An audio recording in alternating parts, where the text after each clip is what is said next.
Good morning everyone, welcome to my channel power mom routine.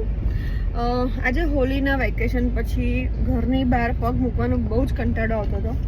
માંડ મન મનાયું છે જીમમાં જવા માટે. થોડું કામ છે, હજી કલર તો નીકળ્યો જ નથી.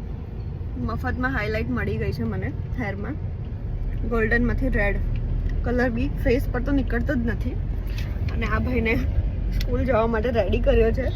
એને બી મૂડ હતો જ નહીં, બટ ના, ઘરે તો ના જ રખાય. હવે આખો દિવસ જીમ કામ બધું પતાવીને ઘરે જઈશું. અને હા, 2-3 દિવસનું વેકેશન આવ્યા પછી બહાર નીકળવાનું બહુ જ અઘરું લાગે છે. અને એમાં સિટીમાં આવવાનું એટલો ટ્રાફિક હોય છે. એન્ડ હિમાંશુને થોડા કામ છે એટલે એના કામ પતાવશે. પછી બીજા 1-2 પ્લાન છે અમારા, બધા નાના મોટા કામ છે, એ પતાવીને ઘરે જવા નીકળીશું. રિશાન, સે હાય. તું ક્યાં જાય છે? ક્યાં જાય છે? સ્કૂલ. સ્કૂલ.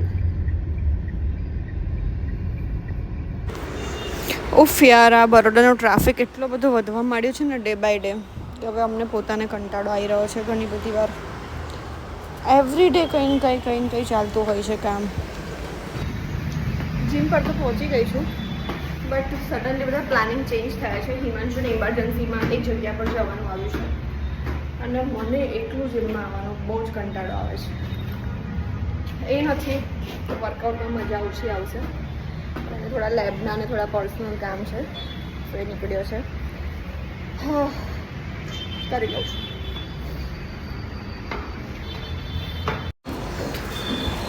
યાર, આ વર્કઆઉટ કરવાનો બી મને બહુ જ બોરિંગ લાગે છે.